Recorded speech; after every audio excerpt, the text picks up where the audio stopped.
राधे राधे जी। जय श्री कृष्णा। आज की पावन कथा में आप सभी भक्तों का हार्दिक स्वागत है। भगवान श्री हरि और माता लक्ष्मी जी आप सभी भक्तों की समस्त मनोकामनाएं पूर्ण करें। भक्तों, आज है 26 मई 2026 और दिन है मंगलवार का। तो आज है ज्येष्ठ मास के शुक्ल पक्ष की पद्मिनी एकादशी तथा आज चौथा बड़ा मंगलवार भी है। तो इस ज्येष्ठ मास के दुर्लभ शुभ संयोग पर आप सभी भक्तों को पद्मिनी एकादशी तथा बड़े मंगलवार की हार्दिक शुभकामनाएं। तो आइए अब भगवान श्री हरि विष्णु जी का ध्यान करते हुए आज की पावन कथा को प्रारंभ करते हैं। और सभी पिछली कथाओं को सुनने के लिए आप सभी भक्तों का दिल से धन्यवाद। और आइए अब पुरुषोत्तम मास के 10वें अध्याय को प्रारंभ करते हैं। तब ऋषि कहने लगे कि हे सुंदरी, अब से तीसरा मास पुरुषोत्तम आएगा। उसमें स्नान करने से मनुष्य दोषों से छूट जाता है और इसके तुल्य कार्तिक आदि कोई भी मास नहीं है। सब मास तथा पक्ष और भी जो पर्व है पुरुषोत्तम मास की 16वीं कला के बराबर भी नहीं। 12,000 वर्ष गंगा में स्नान करने से जो फल मिलता है और सिंह के बृहस्पति में गोदावरी गंगा में स्नान करने से जो फल मिलता है वही फल कहीं भी पुरुषोत्तम मास में एक बार स्नान करने से प्राप्त हो जाता है। तो यह श्री कृष्ण का प्रिय मास है। इसमें स्नान दान जप आदि करने से सब मनोवांछित फलों की प्राप्ति तो होती ही है, इसलिए तुम भी पुरुषोत्तम मास की सेवा करो। तो मुनिराज कन्या को ऐसे वचन कहकर फिर चुप हो गए और श्री कृष्ण कहने लगे कि हे अर्जुन, मुनि के वचन सुनकर भावों से प्रेरित होकर फिर वह मूढ़ बाला क्रोधित होकर बोली कि हे ब्राह्मण, मुझको आपके वचन ठीक नहीं लगे। माघ आदि मास किस प्रकार थोड़ा फल देने वाले हैं और कार्तिक आदि मास को कैसे कम कह सकते हो? क्या सेवा किया हुआ वैशाख मास इच्छित फल नहीं देता? तो यह मलमास सब कर्मों में निंदित है। अतः मुने, सूर्य संक्रांति से रहित मलमास को आप कैसे श्रेष्ठ कह सकते हैं? क्योंकि इस प्रकार क्रोध से कहे गए ब्राह्मण की पुत्री के वचनों को फिर सुनकर ऋषि का शरीर जलने लगा और क्रोध से नेत्र लाल हो गए। परंतु फिर भी मित्र की कन्या को श्राप नहीं दिया और सोचने लगे कि कन्या तो मूर्ख है, अपने हित अहित को नहीं जानती।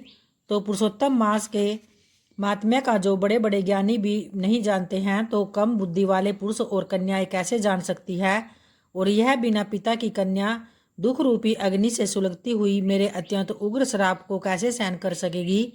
तो ऐसे उत्पन्न हुए क्रोध को दूर करते हुए और स्वस्थ होकर व्याकुल कन्या से कहने लगे कि तू दुखी और नादान है, इसलिए तेरे पर मेरा कुछ भी कोप नहीं है। जैसा तेरे निर्भाग्य मन में हो वैसा ही कर, और भी जो कुछ होने वाला है सो सुन। मैं कहता हूँ, तूने जो पुरुषोत्तम मास का अनादर किया है इसका फल इस जन्म में या अगले जन्म में तुझे अवश्य भोगना पड़ेगा।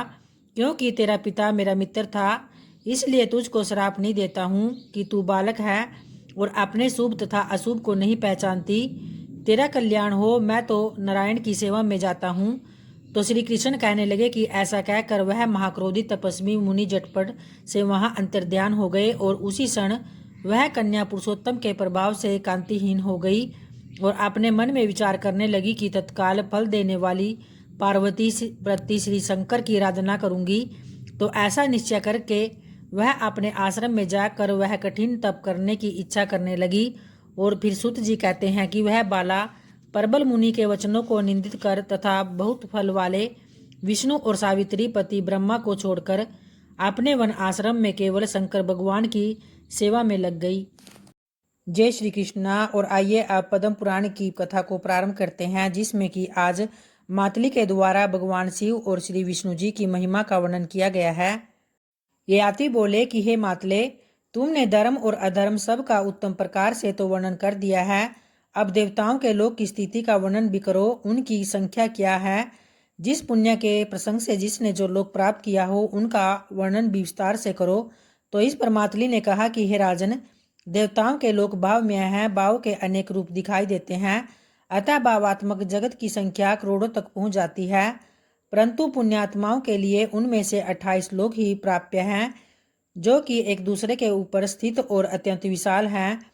और जो लोग भगवान शंकर को नमस्कार करते हैं उन्हें शिवलोक का विमान प्राप्त हो जाता है।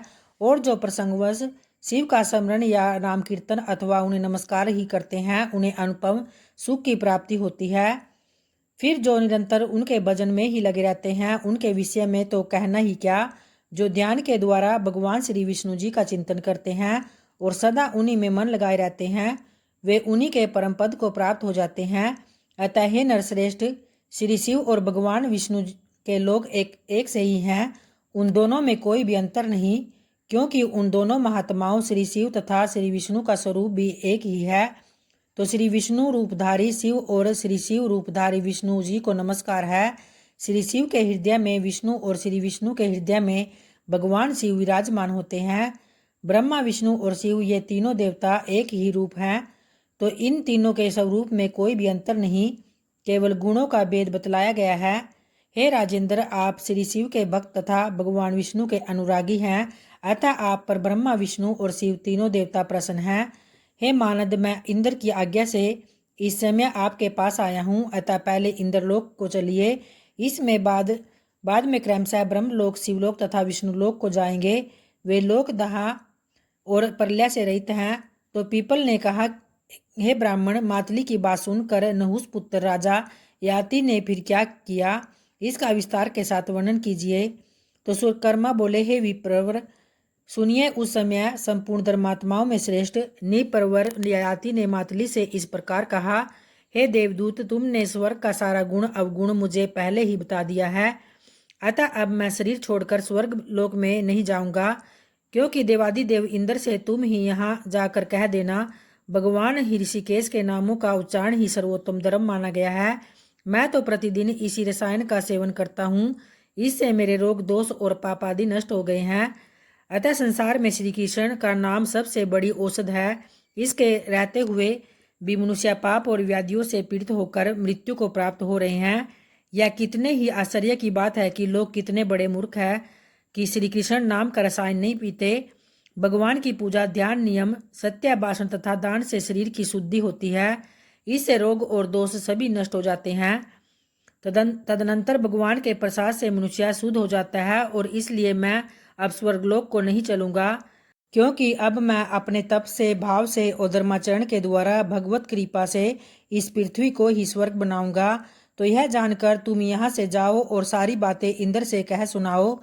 फिर राजा ययाति की यह बात सुनकर मातली वहां से चले गए और उन्होंने इंद्र से सब बातें निवेदन की। उन्हें सुनकर इंद्र पुनः राजा को स्वर्ग में लाने के लिए विषय में विचार करने लगे। फिर पीपल ने पूछा कि हे ब्राह्मण, इंद्र के दूत महाभाग मातली के चले जाने पर फिर धर्मात्मा ययाति ने कौन सा कार्य किया? तो इस पर सुकर्मा बोले कि हे विप्रवर, देवराज के दूत मातली जब वहां से चले गए, तब राजा ययाति ने मन ही मन कुछ विचार करके और तुरंत ही प्रधान दूतों को बुलाकर उन्हें धर्म और अर्थ से युक्त उत्तम आदेश दिया कि हे दूतों, तुम लोग मेरी आज्ञा मानकर अपने और दूसरे देशों में जाओ। तुम्हारे मुख से वहां के सब लोग मेरी धर्म युक्त बातें सुने और सुनकर उनका पालन करे। फिर जगत के मनुष्य परम पवित्र और अमृत के समान सुखदायी भगवत संबंधी भाव द्वारा उत्तम मार्ग का आश्रय ले सदा तत्पर होकर शुभ कर्मों का अनुष्ठान, भगवत तत्व का ज्ञान, भगवान का ध्यान और तपस्या करे। और सब लोग विषयों का परित्याग करके यज्ञ और दान के द्वारा एकमात्र मधुसूदन का ही पूजन करे।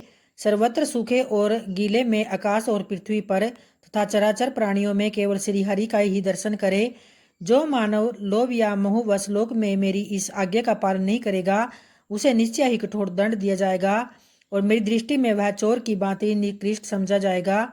फिर राजा के ये सब वचन सुनकर दूतों का हृदय प्रसन्न हो गया और वे सुमुची पृथ्वी पर घूम घूम कर समस्त प्रजा को महाराज का आदेश सुनाने लगे।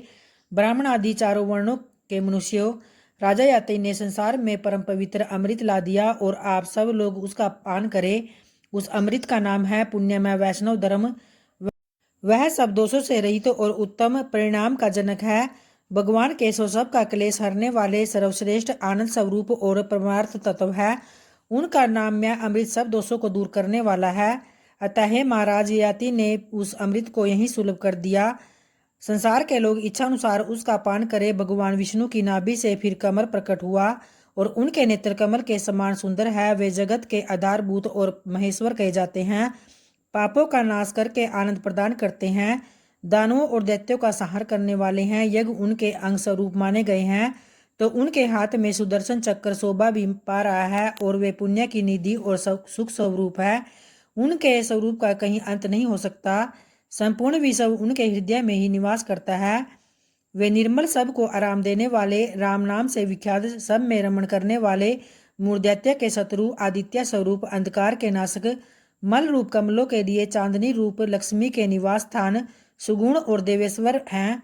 उनका नाम अमृत सब दोषों को दूर करने वाला। राजा याति ने उसे यहीं सुलभ कर दिया और सब लोग उसका पान करें। यह नामा अमृत स्त्रोत दोषहारी और उत्तम पुण्य का जनक माना गया है। लक्ष्मीपति भगवान विष्णु में भक्ति रखने वाला जो भी महात्मा पुरुष प्रतिदिन प्रातःकाल नियम पूर्वक इसका पाठ करता है सब पापों और दोषों से मुक्त हो जाता है। फिर सुकर्मा कहते हैं कि राजा याति के दूत संपूर्ण देशों, द्वीपों, नगरों और गांवों में कहते फिरते थे, लोगों, महाराज की आज्ञा सुनो। तुम लोग पूरा जोर लगाकर सर्वतोभावेन भगवान विष्णु जी की पूजा करो। दान, यज्ञ, शुभ कर्म, धर्म और पूजन आदि के द्वारा भगवान मधुसूदन जी की आराधना करो। मन की संपूर्ण वृत्तियों से उन्हीं का ध्यान चिंतन करो। इस प्रकार राजा के उत्तम आदेश का जो शुभ पुण्य उत्पन्न करने वाला था, भूतल निवासी सब लोगों ने स्मरण किया और उसी समय से ही संपूर्ण मनुष्य एकमात्र भगवान मुरारी का ध्यान, गुणगान, जप और तप करने लगा। जय श्री हरि। और आइए अब माता लक्ष्मी जी का ध्यान करते हुए माता तुलसी चालीसा पाठ को प्रारंभ करते हैं। श्री तुलसी महारानी करु विनय सिर नाय, जो मम हो संकट विकट दीजे मात नसाय। नमो नमो तुलसी महारानी, महिमा अमित न जाए बखानी।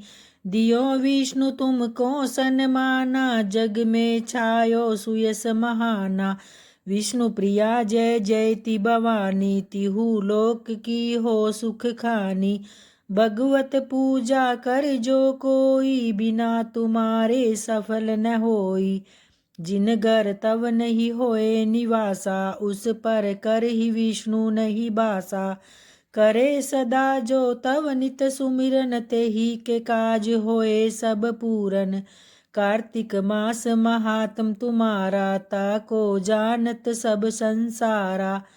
तव पूजन जो करे कुंवारी, पावे सुंदर वर सुकुमारी। कर जो पूजन नितपति नारी, सुख संपत्ति से होए सुखारी। वृद्धा नारी करे जो पूजन, मिले भक्ति होवे पुलकित मन।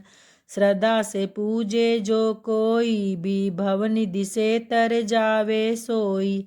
कथा भागवत यज्ञ करावे, तुम बिन नहीं सफलता पावे। छायो तप प्रताप जग बारी, ध्यावत तुम ही सकल चितधारी। तुम्ही माति यंत्रन तंत्रन में, सकल काज सिद्धि होए क्षण में। औषधि रूप आप हो माता, सब जग में तव यश विख्याता। देव ऋषि मुनि ओ तपदारी, करत सदा तव जय जयकारी। वेद पुराणन तव यश गाया, महिमा अगम पार नहीं पाया। नमो नमो जय जय सुख कारणी, नमो नमो जय दुख निवारणी। नमो नमो सुख संपत्ति देनी, नमो नमो अग काटन छेनी।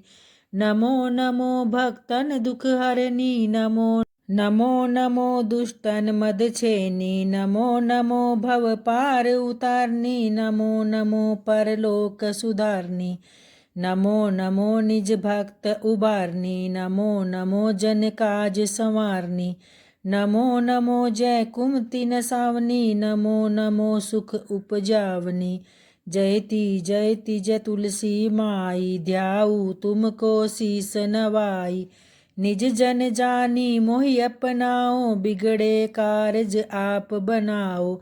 करू विनय में मात तुम्हारी, पूर्ण आशा करू हमारी। शरण चरण कर जोरी मनाऊं, निस दिन तेरे ही मैं गुण गाऊं। करू मात यह अब मोह पर दया, निर्मल होए सकल मम काया। मांगू मात यह वर अब दीजे, सकल मनोरथ पूर्ण कीजे। जनु नहीं कुछ नेम अचारा, क्षमु मात अपराध हमारा।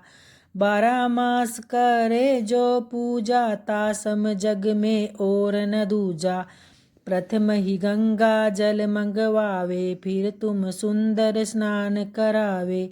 चंदन अक्षत पुष्प चढ़ावे, धूप दीप नैवेद्य लगावे।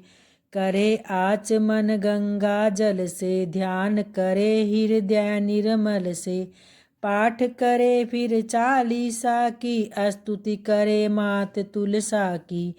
यह विधि पूजा करे हमेशा, ताके तन नहीं रहे कलेसा। करे मास कार्तिक का साधन, सोवे नित पवित्र सिद्ध हुई जाई। है यह कथा महासुखदाई, पढ़े सुने सो भव तर जाई। तुलसी मैया तुम कल्याणी, तुमरी महिमा सब जग जानी। भावन तुझे माँ नित नित्य ध्यावे, गा गा कर माँ तुझे रिझावे। यह श्री तुलसी चालीसा, पाठ करे जो कोई। गोविंद सो पल पावही, जो मन इच्छा होई। जय तुलसी माता की, जय विष्णु भगवान जी की। धन्यवाद भक्तों।